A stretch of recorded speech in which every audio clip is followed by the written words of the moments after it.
morning, everyone. We welcome you all to this morning service. Let us sing a few songs in worship of Father.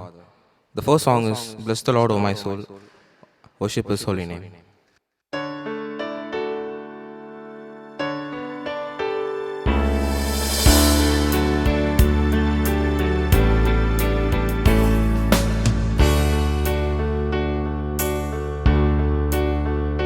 Bless the Lord, O my soul, O my soul. Worship His holy name. Sing like never before, O my soul. I worship Your holy name. The sun comes up, it's a new day dawning. It's time to sing Your song again. Whatever may pass and whatever lies before me, let me be singing when the evening comes. Bless the Lord, O my soul, O my soul. Worship His holy name. Sing like never before, oh my soul, I worship Your holy name. Rich in love and You're slow to anger. Your name is great and Your heart is kind. For all Your goodness I will keep on singing. 10,000 reasons for my heart to find. Bless the Lord, O my soul, O my soul. Worship His holy name. Sing like never before, O my soul. I worship Your holy name. Your holy name. I worship Your holy name.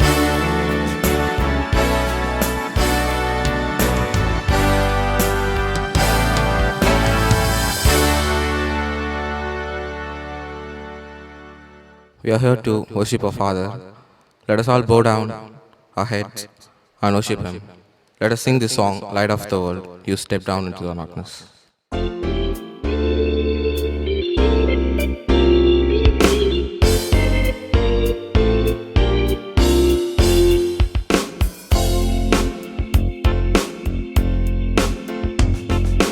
Light of the world, You step down into darkness. Open my eyes, let me see beauty that made this heart adore You.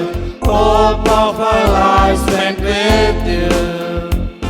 For here I am to worship, here I am to bow down, here I am to say that You're my God. You're altogether lovely, altogether worthy, altogether wonderful to me. King of all days, so highly exalted, glorious in heaven above. Humbly You came to the earth created, all for love's sake became poor. Here I am to worship, here I am to bow down, here I am to say that You're my God. You're altogether lovely, altogether worthy, altogether wonderful to me. For here I am to worship, here I am to bow down, here I am to say that You're my God. You're altogether lovely, altogether worthy, altogether wonderful to me.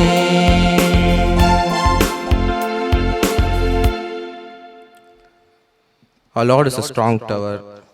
He is like a refuge to us. With this in mind, let us sing this song. Blessed be the name of the Lord.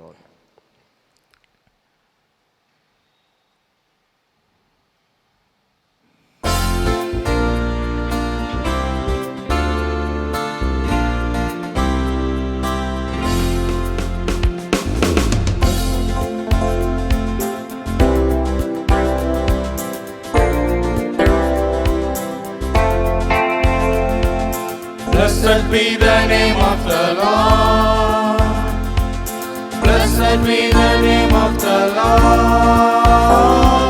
Blessed be the name of the Lord Most High.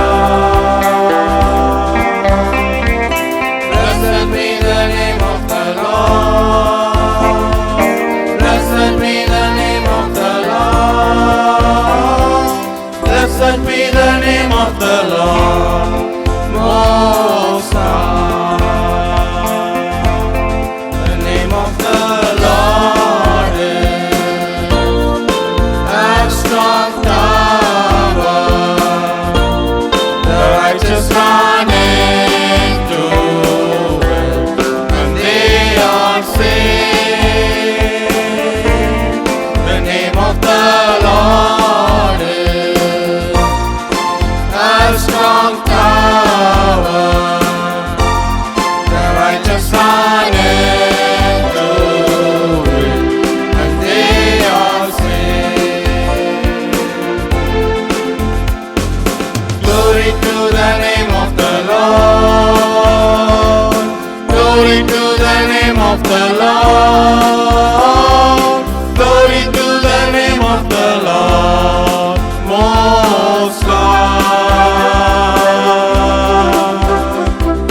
Glory to the name of the Lord. Glory to the name of the Lord.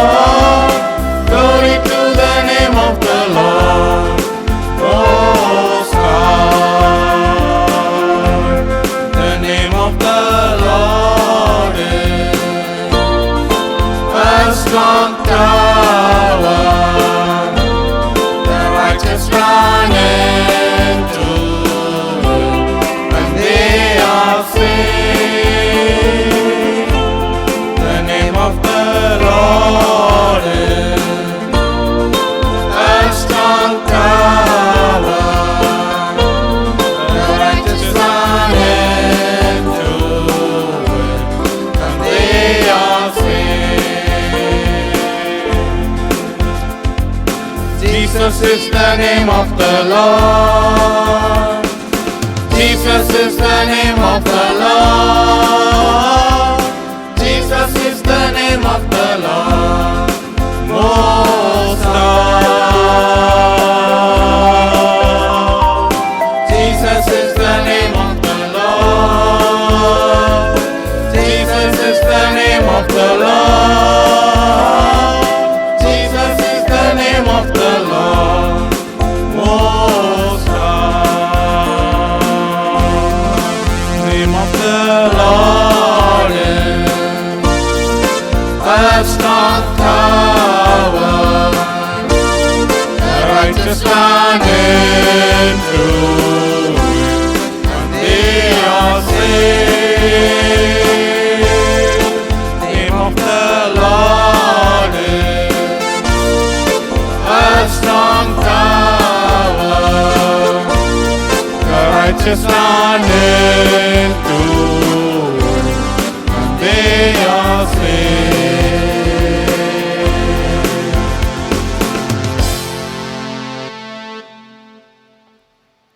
Let us all bow down our heads and pray to our Father. He has done so many things in our life. He is worthy of praises. Let us sing this last song, Abba Father, let me be.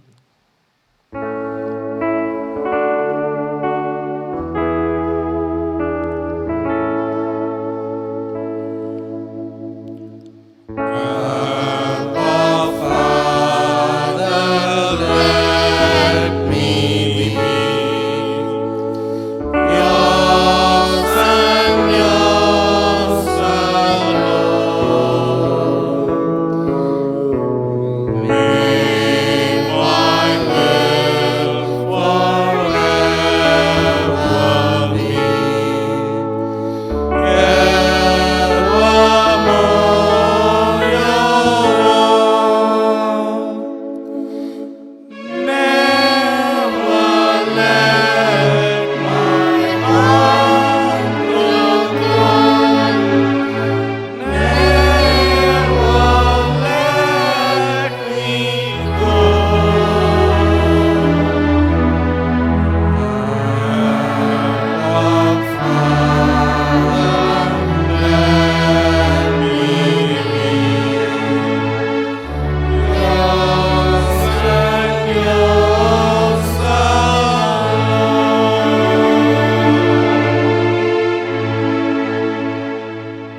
Let's pray. Thank you, Lord. Thank you for giving this wonderful opportunity, Master. Thank you for being with us this past week, Lord. Lord, thank you for protecting us, Lord. Thank you for providing us with good food and shelter and clothes, Lord. Lord, we pray for your help, Master. Lord, help us through this hard time, Lord. Lord, speak through us through your words and these songs, Master.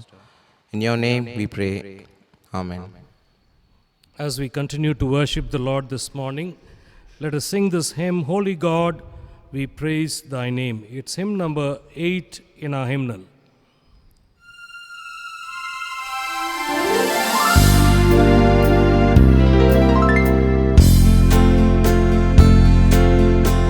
Holy God, we praise thy name. Lord of all, we bow before thee. All earth thy scepter claim. All in heaven above adore thee. Infinite thy vast domain, everlasting is thy reign.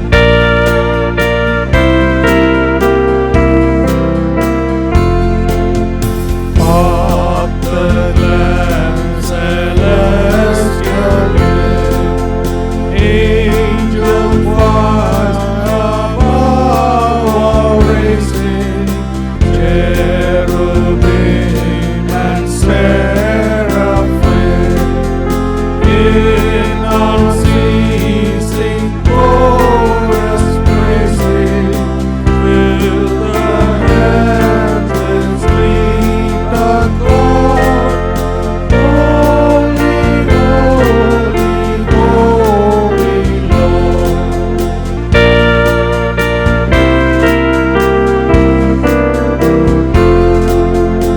Lord, the apostolic train joins thy sacred name to hallow. Prophets swell their glad with praise, and the white robe martyrs follow, and from on to set the sun, to the church the Son is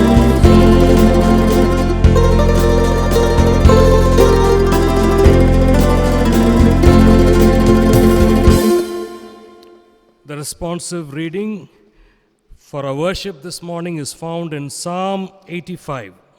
Let us read responsively from Psalm 85. You showed favor to your land, O Lord. You restored the fortunes of Jacob. You forgave the iniquity of your people. You covered all their sins. You set aside all your wrath and turned from your fierce anger.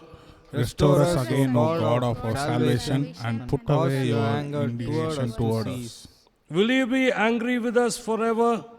Will you prolong your anger through all generations? Will you not revive us again, that your people may rejoice in you? Show us your unfailing love, O Lord, and grant us your salvation. Let me hear what God, Lord, will speak. For he will speak peace to people, to his saints, but let them not turn back foully. Surely his salvation is near to those who fear him, that his glory may dwell in our land. Mercy and Faithful truth have love met and together. faithfulness meet. Righteousness and peace kiss each other. Faithfulness springs forth from the earth, and righteousness looks down from heaven. Yes, the Lord will give what is good, and our land will yield its increase. Let us all read together. Righteousness will go before him, and Shall pass make the way his for footsteps our steps. pathway.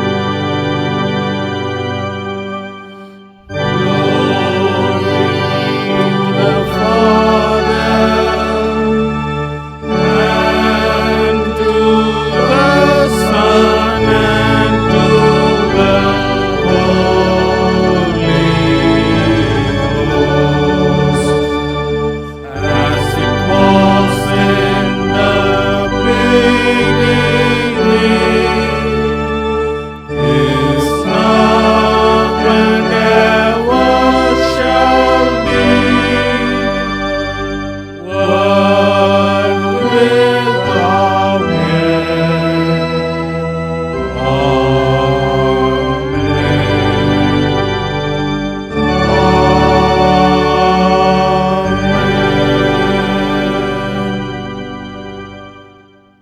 The psalmist in Psalm 85 says, "Will you not revive us again, that your people may rejoice in you?" And at the end, the psalmist also says, "The Lord will indeed give what is good, and our land will yield its harvest." The Lord is able to revive us, and He is able to restore His fortunes. With that assurance, let's go into this time of prayer.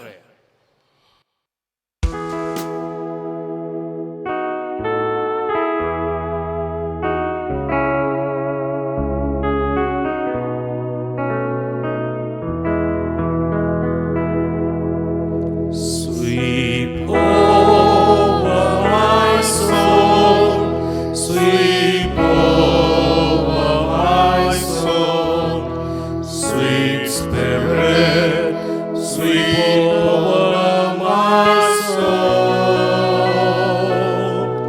My rest is complete while I sit at your feet. Sweet Spirit, sweep over my soul.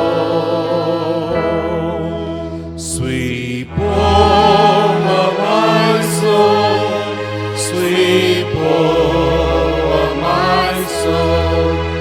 Sweet Spirit, sweep over my soul. My rest is complete while I sit at your feet. Sweet Spirit, sweep over my soul.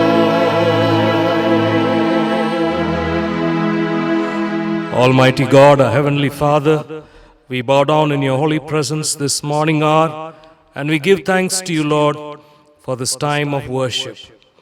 Lord, we ask, even as we sang, that the Holy Spirit of God will sweep over us, to strengthen us, to bless us, and to, Lord, give us a new vision and refresh us as we wait in your presence. This morning we thank you, Lord. We've come through another month, and Lord, as we prepare to enter into a new month, we pray, O Father, that we may be able to worship together, the young and the old, that there may not be any restrictions. Oh Father, we pray that you will bless the ministry of the church all over this land. Lord, as people long to come into the church and worship the living God, oh God, may the desire of God's people be fulfilled as we come together in your holy name. Hallelujah. Lord, we thank you because that is possible with you. What is impossible for us is possible with you. And this morning we pray that you will bless your church. We pray for the families of the church. We pray for our children, our young people, the elderly, every brother and sister, asking for your blessing. We pray for our land. We pray for Tamil Nadu. We pray for the city of Madurai, asking for your blessing, Lord, and a protection and care. Lord, we pray for our leaders as they take initiatives and decisions. We pray that you will bless their efforts. We especially remember the medical fraternity involving, Lord, to reach out to those in need. I pray, O Father, for your protection and care upon them. We pray for volunteers, the police department. We pray for the sanitary workers. We pray for teachers and professors, Lord, preparing and teaching online. We pray for our children as they learn.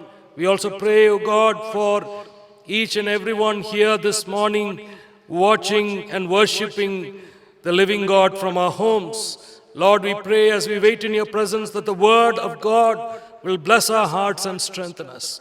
Lord, in our weakness, give us your strength. Lord, when we feel like giving up, so help us, restore us, and give us hope even in these times, Lord. Lord, we pray for each one. We thank you for our team, that we could still do online recordings. Lord, we pray that you'll bless us and you'll continue to keep us in your grace. We thank you, Lord. We pray for the Methodist Church in India. We pray for our Episcopal leaders, pastors, district superintendents, deaconesses, evangelists. Lord, we pray for your blessing and care and protection upon us. We also pray, Lord, for each one here. Make this time a blessing. We give you all the glory. We ask this prayer with thanksgiving and praise in the blessed name of our Lord and Savior Jesus Christ, who taught us to pray when we pray, saying, Our Father, who art in heaven, hallowed be thy name. Thy kingdom come, thy will be done on earth as it is in heaven. Give us this day our daily bread, and forgive us our trespasses, as we forgive those who trespass against us. Lead us not into temptation, but deliver us from evil. For thine is the kingdom, the power, and the glory, forever and ever. Amen. Let us pause for a moment to pray. Almighty God, our Heavenly Father, thank you, Lord, for this time of meditation. As we take time to open the Word, open our hearts, Lord, to see the truth and the light of your Word. May God, the Holy Spirit, so help and enable us. In Jesus' name we pray. Amen.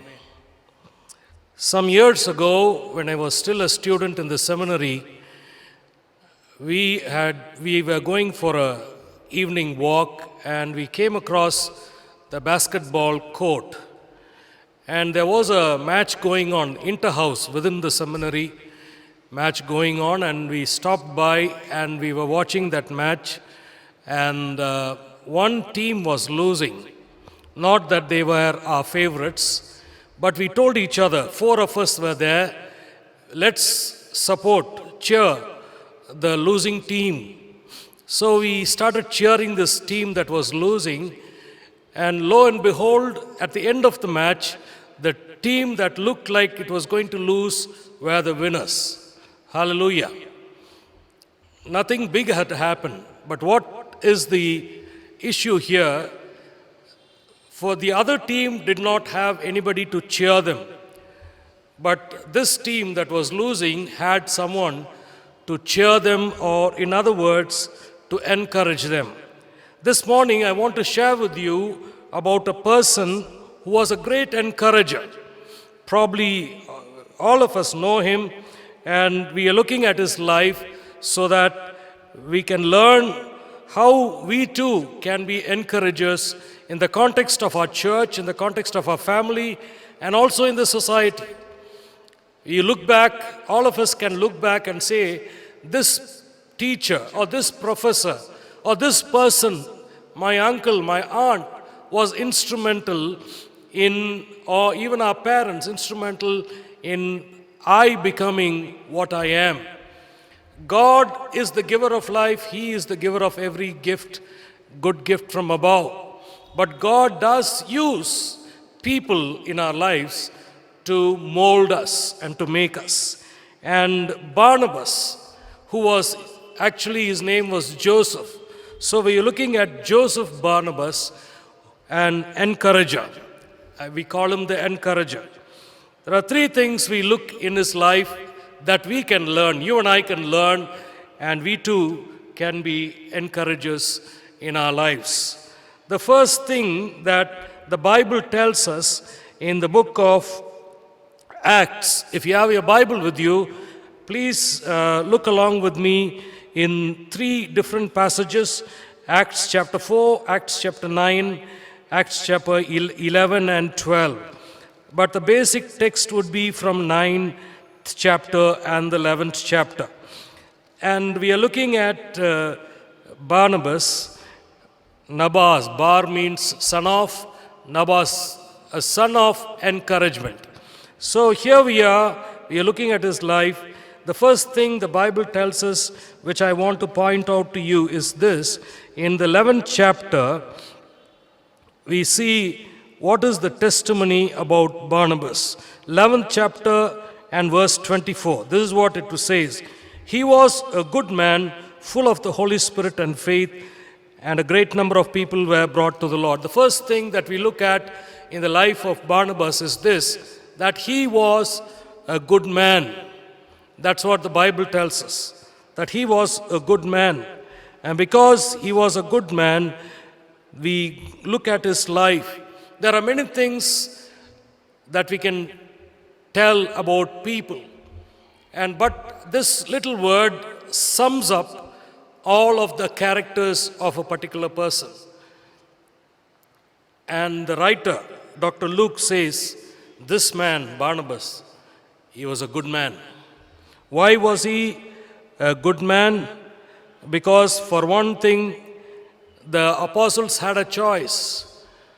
They knew Joseph. Joseph comes to them, and in the 4th chapter, he lays down his gifts at their feet. He sells everything. And looking at his life, the apostles, they're looking at his life. Hey, Joseph, we want to give you another name. You're such a great encourager. We want to call you Barnabas from henceforth. And that's how I believe the name came.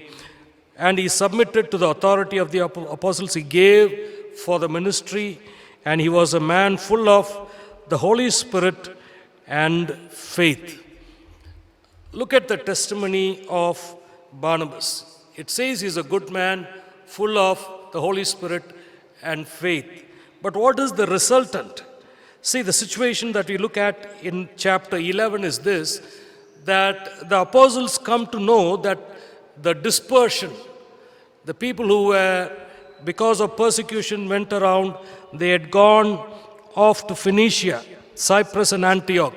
And when they had gone there, they had shared, out of their own initiative, they had shared the gospel with the people there. And as they shared, they came to know that a small little church was growing in Antioch. And they had to choose one person to send on this mission. The apostles come together, they put their heads together, and all of them agreed together and said, let's send Barnabas. He's a great guy. He's a great encourager. Let him go and find out what's happening in Antioch. So here we are. They send Barnabas. And when he goes there, he finds this little church in Antioch. And it says here, he was very happy. He was glad that there's a church there. And that's when it says he's a good man. Look at the verse 23 of the 11th chapter of Acts. When he arrived and saw the evidence of the grace of God, he was glad and encouraged them all to remain true to the Lord with all their hearts. What is the first thing he does? He goes and says, hey, remain, you're doing good. Take time to do it again. Do all the more. Remain faithful to the Lord with all your heart. Commit your heart to the Lord. That's what he does. That he is a great encourager. That's what we see. You could be a good person, but if there is no result of that person being, he or she being good, then there is no use in the eternal purposes of God. Here we look at the life of Barnabas. Goes there, he is happy for them, then he says he encourages them, and because of his encouragement, it says here, what does it say? And a great number of people were brought to the Lord. Barnabas was a great encourager. And as he came to that church, he saw that there was a need for solid teaching. Barnabas himself was a great encourager. All of us have different gifts in church leadership. Some of us are great givers. Some of us take time to pray. Some of us take time to talk. And a good many, they are called to talk and encourage others. And so on and so forth. Some are good in teaching. Some are good in preaching. Some are good in administration. And so, but the gift of encouragement is basic and fundamental to the growth of a church. I look back in my own life and I can think about both church leaders and others in my family who encouraged me.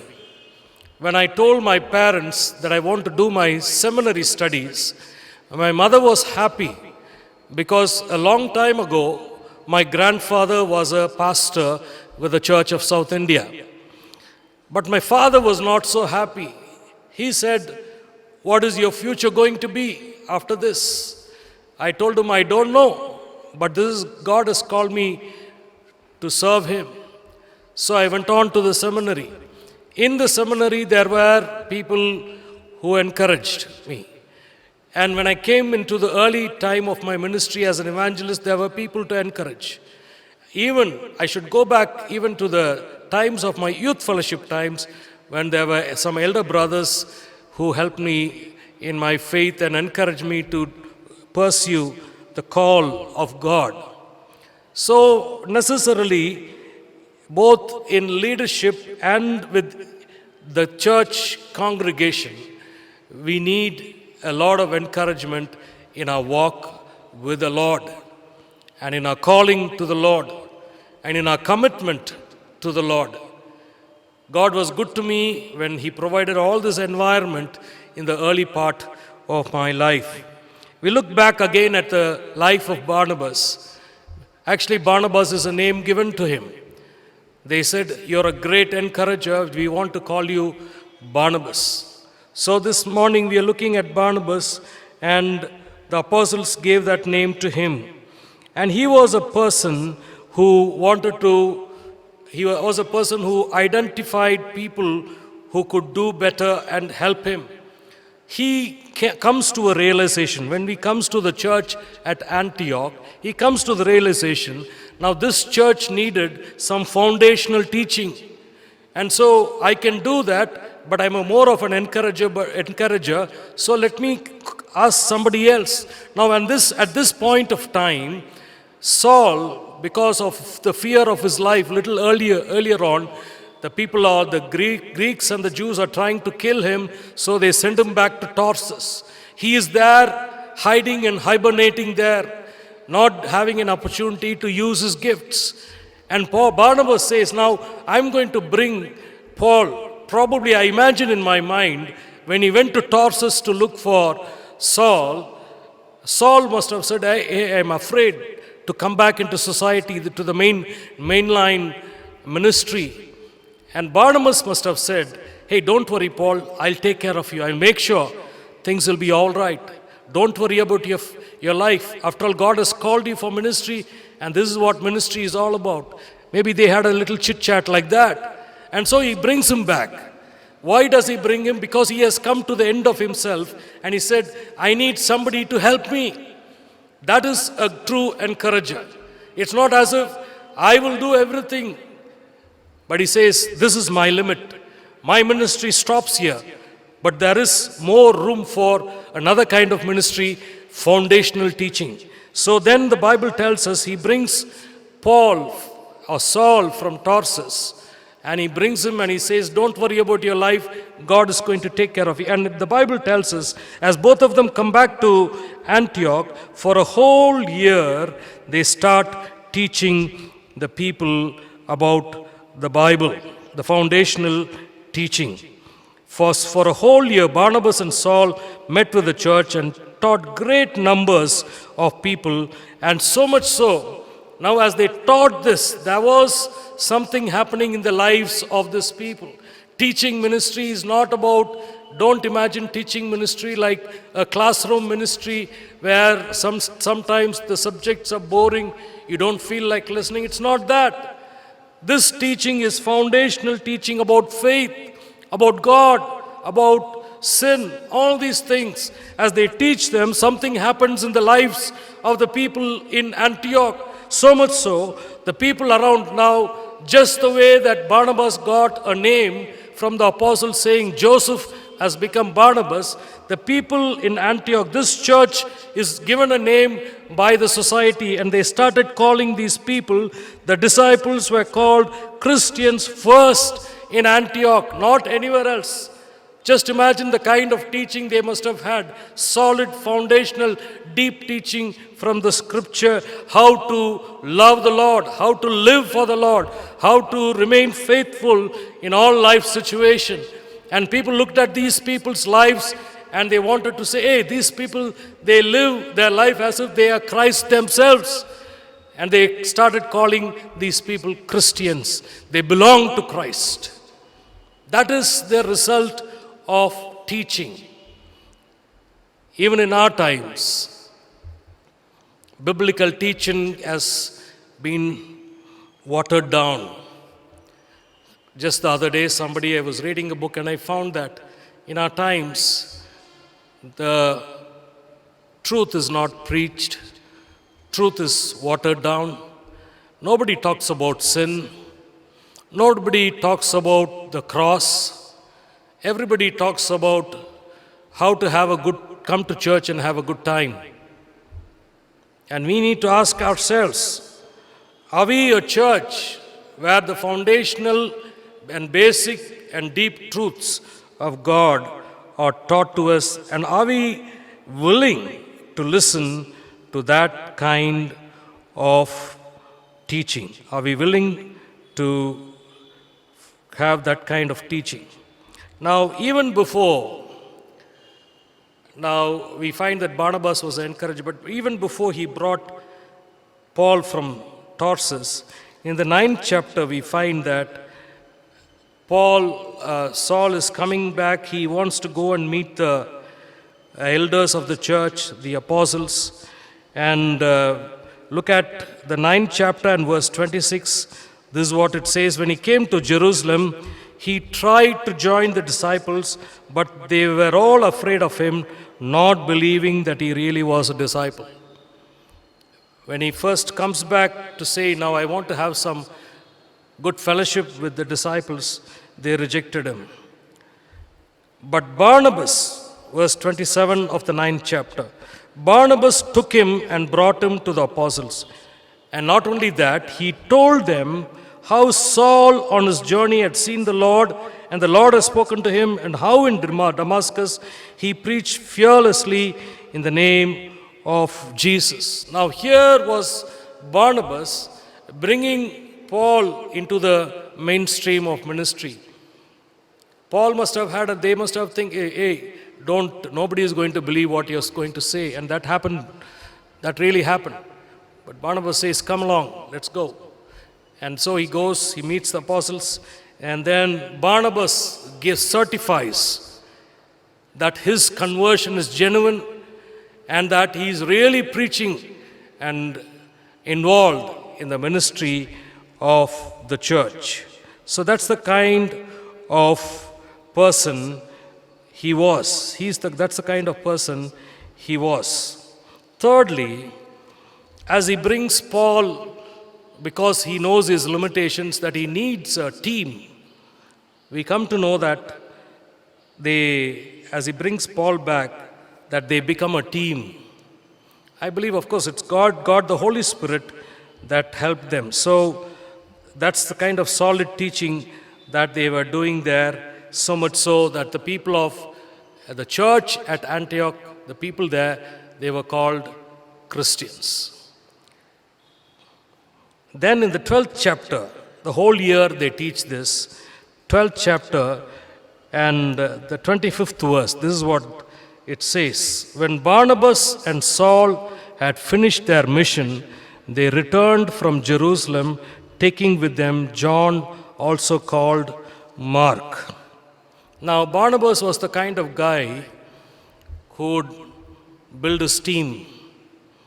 And in the process of their ministry in Antioch, he identified John Mark. And he says, hey, you come along too. There is a problem. Of course, a little later on we come across that. But this is the main thing. As they come together and make a team, they fulfill their mission. When they finish their mission, they come back and tell all that happened. Just imagine if they had sent another person to Antioch, things could be different. There could have been issues. But here was Barnabas saying, I need a team, I need a better teacher. Then he also says, I need a person who will help me along. He calls up John Mark as well, and they become a beautiful team. So much so, in the 13th chapter, look at the 13th chapter, as they were all praying together in the church at Antioch, in the church, 13th chapter and the first verse, in the church of Antioch, there were other prophets, teachers, and name a few. Then verse 2, while they were worshipping the Lord and fasting, the Holy Spirit said, God reveals His will. What does God say? Set apart for me Barnabas and Saul for the work to which I have called them. This, I believe, is the first team that God Himself sort of authorizes and commends. And then He says, this is a team I believe will do great things. So let me put Paul and Barnabas together, Saul and Barnabas together, and let them become a team to go forth to fulfill the mission among the Gentiles. So as they waited, God reveals His will, and this is how it happened. Ministry in our church, even in the church of these days, this is how it happens. We need people who will encourage. We need people who will identify gifts. We need people who will say, let him do this. He is talented in this area. She is talented to do this. Let her do this. And as we take time to encourage them, and I talk about this, let me also tell you, we are reorganizing the area-wise prayer cell, and we have chosen some leaders, and we need help along with the leadership team of the church and the pastoral team. So we identify these people who will help us, who can be encouragers, who can help and say, okay, I'll do it. I will come and help you in this area. In this area of the ministry, I'm willing to give my time and my talent.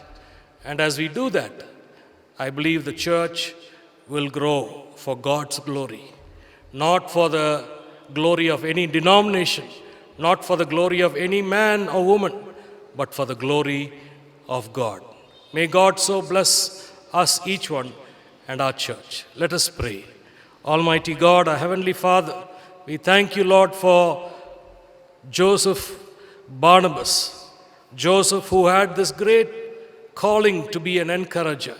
And we thank you that he encouraged so many so that the church grew, not only in Antioch, in other places as well.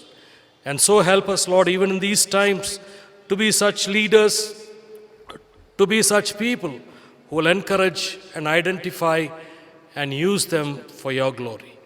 We give you all the glory. We ask this prayer with thanksgiving in Jesus' precious name. Amen. Dear friends, we want to thank you for your prayerful support to the ministry of the church.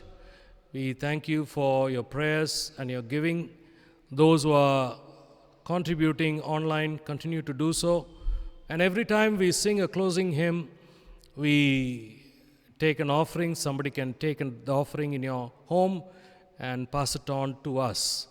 So as we sing this hymn in the light of what we heard this morning, sing them over again to me, wonderful words of life. It's hymn number 109 in our hymnal.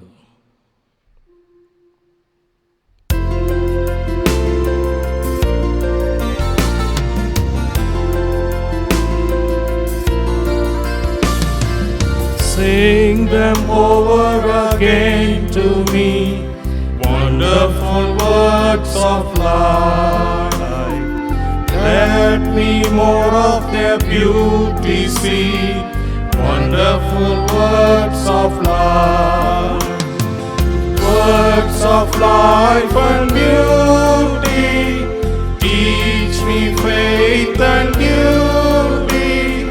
Beautiful words, wonderful words, wonderful words of love.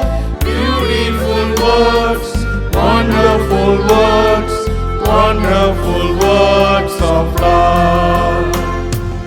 Christ the Blessed One gives to all wonderful words of love.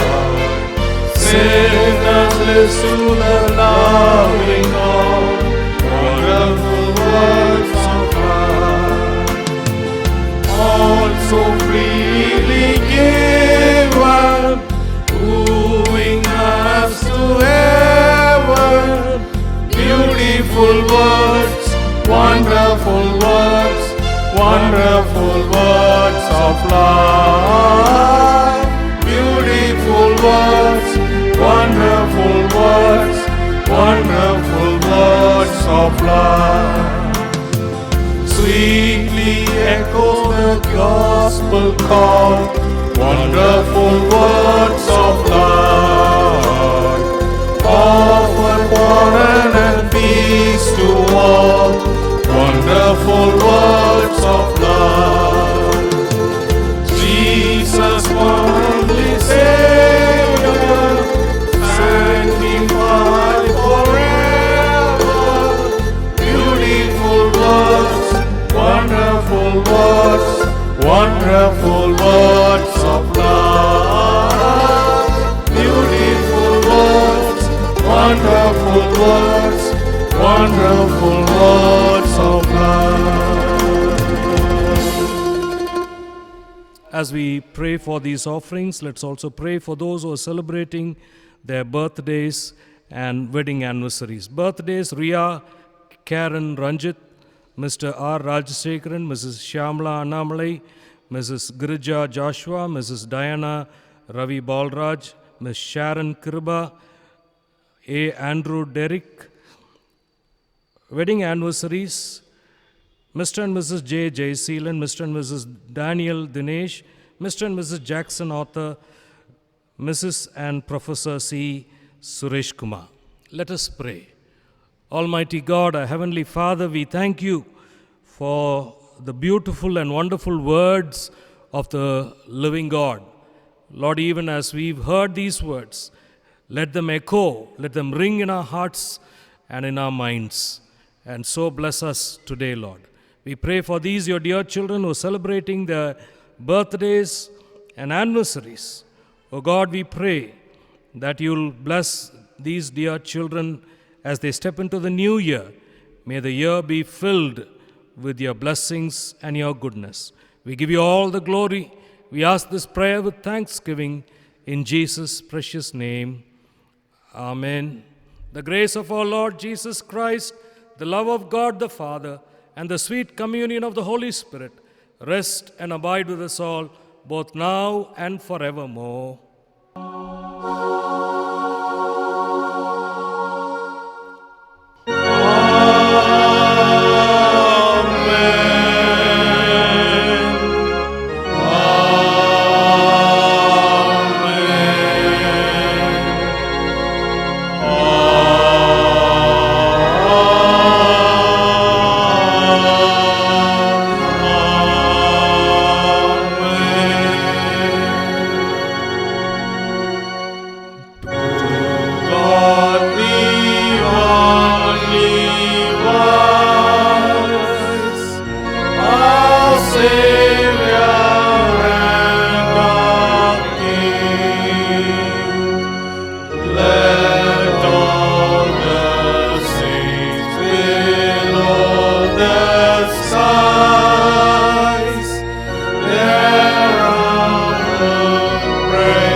Bless the Lord, O my soul, and all that is within me, bless his holy name.